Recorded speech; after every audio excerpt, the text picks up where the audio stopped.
So you know, in the meantime, my name is Diane Jacobs. I'm looking after Europe and Russia for Castlestone Management. And we have another very fascinating fund here, which is quite unique in the world.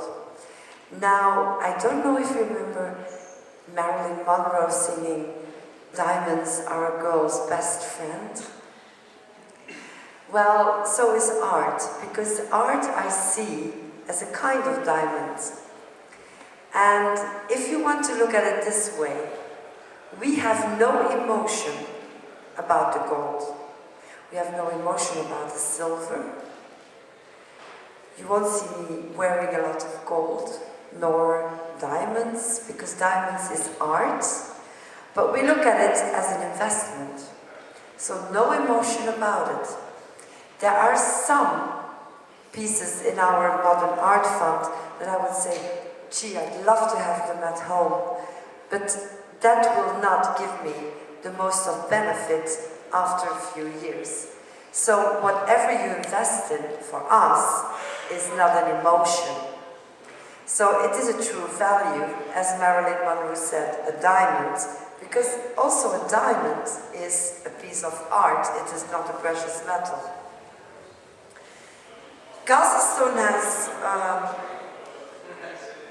okay, alright, sorry, gotta get used to this. Castlestone Management has actually very recently started up its art fund. Does that mean that we don't know anything about art until recently? It does not mean that, because as you know and as you've heard before, we have started a family office in 1996, which we're still managing. And so for the family, what was very important is capital preservation and giving something that maintains its value, such as a good asset allocation, gold, precious metals, and art, and property, because whatever they say about property, it is still a real asset, and it will always be like that. Now, this fund is quite unique because the minimum you put in it is quite low to be able to participate. What we've done is, and I'm not going to bore you with this very long, because there are some pieces that I would say, gee, I'd never have them at my place. But as I said, look at it as an investment, look at it the price you buy it, and look at it the price you can sell it. What we're looking at most of all is the post-war art. Why? Because some of the old masters, it's too expensive, it's too rare, and the price we can get for it is maybe the difference is too small. So we need to look at something that has a good price and that we can see a good value of it when we sell the portfolio in 8 years' time. It's an open fund, it's a mutual fund. It is administered by Circle Partners in the Netherlands. It is audited by Deloitte, and it's looked at by galleries to evaluate what is in the fund. Our senior art advisor is from Sotheby's. We have all the connections with Sotheby's. Contemporary art can be too speculative, so what we do is something well in the middle, which is post-war art, from non-producing or deceased artists. Sad to say, but when you're dead, you're worth more. So let's look at this fund for a while, not just to give you the main features of it. If you look at post-war art, you will see that the old masters have actually done less in performance than when you look at the post-war art, which has done better. The European Impressionists have had a hike in price, but then also went down a lot. So what we're looking at as well is not to have too much volatility. What we see is, like in the 90s, okay, in the 90s, we saw a big sell-off of art, or the prices of art going down, but that was because at that point,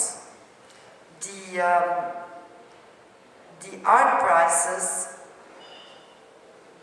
not sure if I can get it here. Okay, never mind. The art prices in the 90s went down. Why was that? Yeah, I think it's okay. Why is that? Because here the interest rates went up a lot. And what happened was there was not a lot of demand. The situation is now, okay, we went through the crisis with art as well, as much as with other assets, although art lags behind the equity markets for 6 to 12 months. But what happens now is there is demand, but they're not good enough works for the moment on the market to offer. So the situation from the 90s, beginning of the 90s, is quite different. Why do we want to hold a portfolio for 8 years? Because you want to look at not making it a speculative trade. You want to hold on to it because when somebody else buys it, they look at the origin, they look at how many times it's been sold, they look at the decency of the one who is selling it. So we want to keep on, to hold on to this portfolio for 8 years. And that is what our investors invest in. What do you own when you come into this fund? Well, you can own one of these, part of it. A Francis Bacon, an Andy Warhol. Did you hear of Andy Warhol? One of his artworks, or his art pieces, was valued about $12 million, around that price. It's called the $200 bills. And it was actually sold for $43.8 million. So way up the price that it was estimated. Do we have an Andy Warhol? Yes, we do. We do have an Andy Warhol in the collection. It's a bit of a weird piece, but it's there. Jasper Johns. We have, so art is not only the paintings, we also have sculptures, and we also have photographs. Even video material is a piece of art, even though that would astound you, but it is like that. We have Willem de Kooning, right? And what we look at especially is, proof more that it's not emotional, we look at the correlation.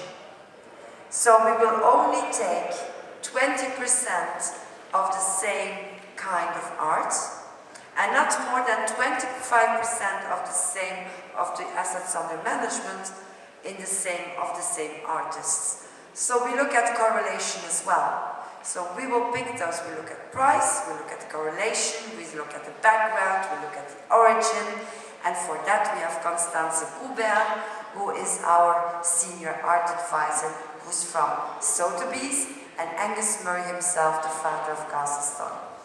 So Lucio Fontana, you may know some of these works. One you will certainly know is Picasso. So we do have a Picasso work in there as well.